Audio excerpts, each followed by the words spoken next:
Today we're installing the Stahls Hotronix Stampinator 480 on a ROQ Eco press. The stamp that we're installing is an 1800 watt 120 volt Stampinator. It comes with a 12-foot wire that attaches to the back of the control box and then mounts to a direct line that we have mounted onto our press to a dedicated 20 amp breaker.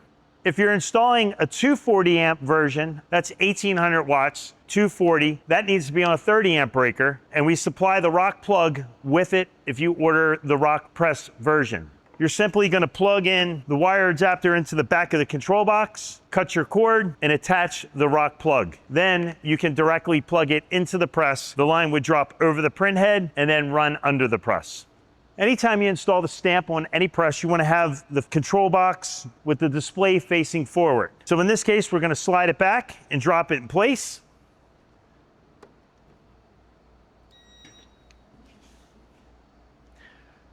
We're going to slide our squeegee to the rear. We're going to set our limit switch back so the print head will not come forward and hit the back of the stamp. The second thing that I like to do is adjust the off contact. I'm going to put it all the way at 1. Simply lower the print head. You can either grab over top if you're tall enough, or you can come up into the front and just slide it up through the front. Slide the back, lift the rear, lock it in place.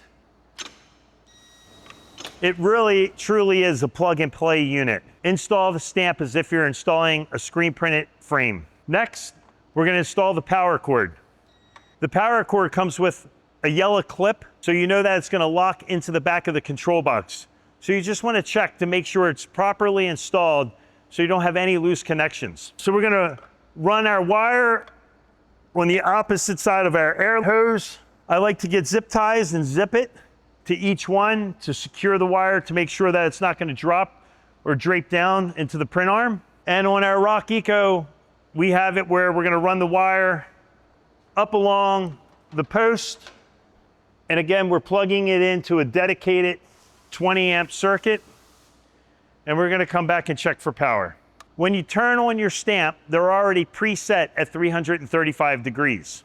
So now that we have the stamp installed, we're going to walk over to the ROQ display and we're going to set the settings for the Stampinator. All the ROQ Ecos, as well as the ovals, along with the ROQ Next, ROQ will program Stampinator on your display. So we can actually set the settings and the timer for each of the stamps that are on the press. So if you're running 2 stamps, you can have 2 timers. So let's go over to the display and adjust the settings.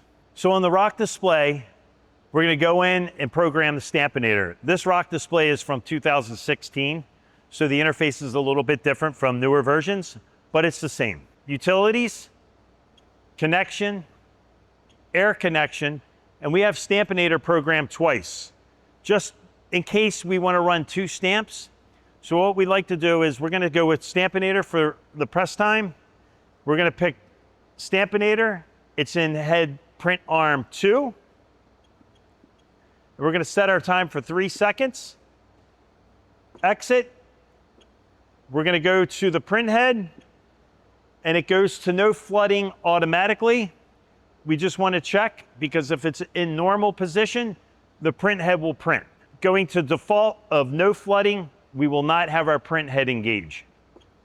We simply turn the print head on, and the stamp is now ready to print.